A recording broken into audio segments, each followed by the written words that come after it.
Oh, hello there. We're back. We're attempting to be betterly consistent. That's all we can do. Um, and we're finding ways to do so. It was my little Christmas. That's something that comes from my childhood of celebrating the Ukraine or Hungary or whatever it comes from. For me, it was Ukraine and Hungary people that taught it to me. So it was my little time off. I'm back. We're going to talk about meditation too. Meditation two is again doing the same thing as we were doing in meditation one, allowing Jesus to come into, inviting Jesus into another part of our existence. This would be our intimacy. Might be the marriage bed, it might be a bed, it might be something else. But that intimate place where you're intimate with yourself and others. Um, yeah, I know. I'm using very delicate language or not. Nonetheless, you invite Christ into that zone and you'll be amazed what will happen. When Jesus enters that space, things change in a good way. I'll just leave that there. It's not that much that you really require to do. It's same meditation. Just open the door and allow God in, and He comes into that space. See what happens. So, if you require to reach out to me, then you just reach out to me at eric@starthealing.me. And I'll send you a link. You can book an appointment and we can talk. And since we're still in January, I'm still giving away that wonderful teaching on New Year's legacy. Give it um, a go and see if you would agree. To do that, of course, you just go link and New Year's legacy. I'll get it right. And away you go. So remember that wonderful email, eric@starthealing.me. And yeah, we'll connect and we'll see if we're part of your healing puzzle. I'd like to find out. Remember to like and subscribe if you're enjoying these and get ready for an interesting story. The time where Jesus walked the earth. So this one starts with a stoning, yes. It's a young woman, maybe 14, 15, that's been caught in idolatry. Uh, well, that's what's being called by the Pharisees who are throwing the stones. They leave a broken body laying on the ground. Nobody owns her, nobody wants her, nobody wishes her. She's going to be left there. Maybe the carrion will get her. Maybe somebody will drag her off, and hopefully, well, you know, eventually she'll end up in a grave. Or will she? There are a lot of stories of Jesus being off on his own, and in this case, he was. And he came across her, and he looked, and he goes, "You never knew love."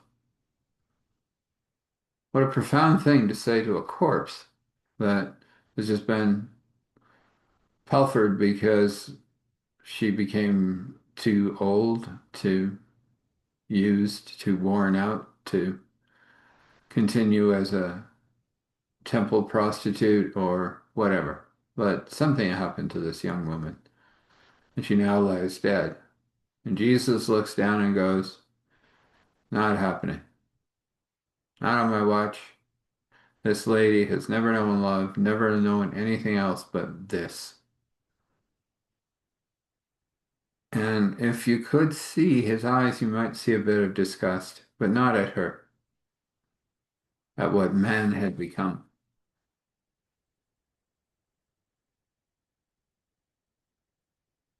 He reaches down,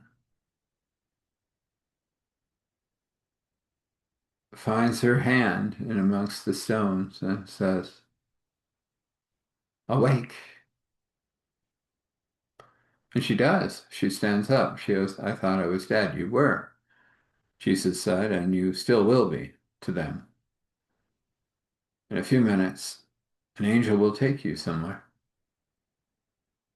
But we're going to have a conversation. You've never been loved, have you?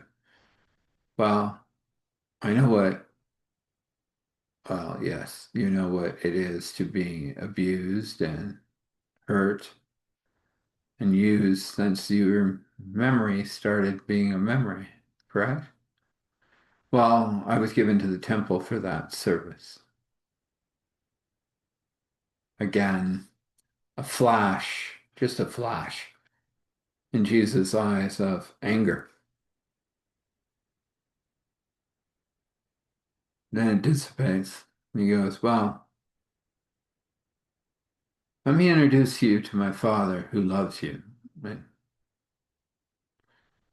Let him and myself in the next little while, as I lead you where you require to go, so that you can continue to live.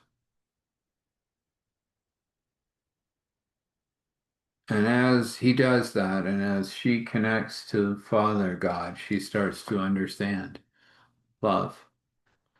Not the love she had understood in her 14 years before her death, but a different form of love. Becomes very interconnected with Father and with this one that had lifted her out of the stones.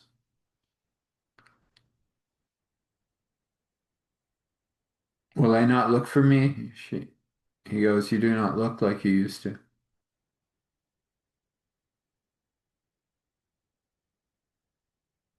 And in happenstance, there seemed to be a mirror sitting on the outside of a house for some reason. She was able to see herself, and she wasn't who she was anymore. She didn't look like that person, which was similar age. Where are you taking me to? I mean, you have raised me up, you have introduced me to Father, and he's amazing, and you're amazing, and I know that I'm going to follow you, but what does that mean? Well, I'll send one of my disciples when the time is right to fully let you know what that means. For now, as I have said to many, go and sin no more. And she goes, where will I go? And he says, I am taking you there. And to her amazement, she looked down and she realized she was no longer in Jerusalem. She was walking kind of in the air. Is that really what was happening? She couldn't quite believe that, but it was happening. And after a period of time, she came back down to earth. She was no longer in Jerusalem. She was no longer in her country, as far as she could tell. Didn't know where she was. There was a woman with very kind eyes that said, oh, this is the one you prayed to me, Father, that would be coming and has never known love.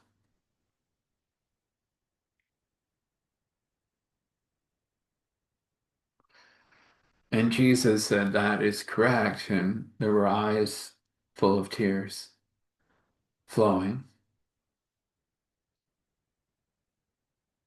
You will help her. Yes, I will help her. I will help her grow and be and become everything she's meant to be, according to your will and wish.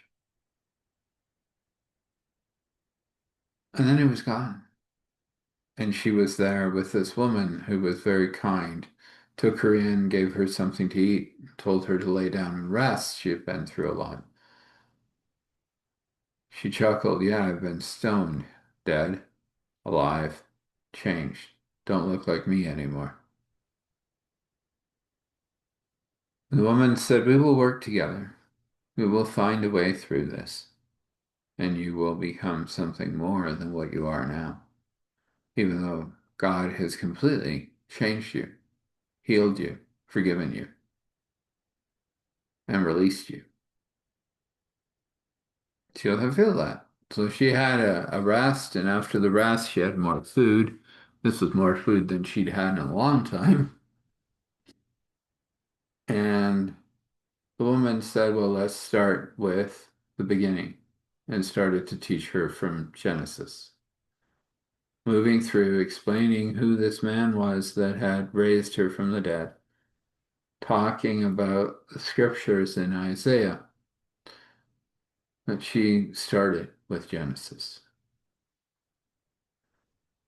And after a while, maybe a few years, of course, we know what happened with Jesus, and a disciple came and said, he has done what he required to do, and now we all live because of him.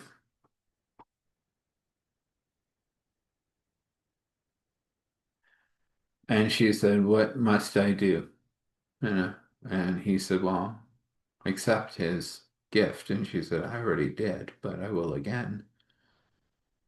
And he started to teach her some new things. And she learned and she grew.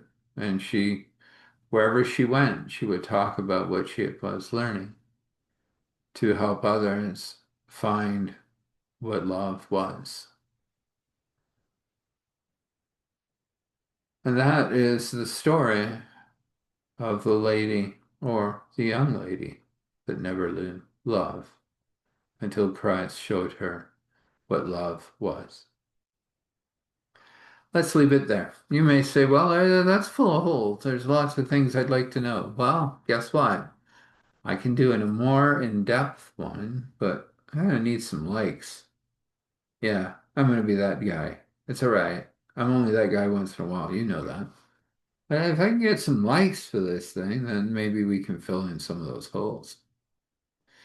Let's have a blessing. Let's have a simple blessing this night that God give you what you require at this very moment, this very time. Flow it into you in whatever fashion that requires, according to the paintbrush in God's hands as He paints. This is His will and wish. If it is your will, it can be. We come before you, Father, and we just bow our head. And we are so thankful and grateful that you are merciful.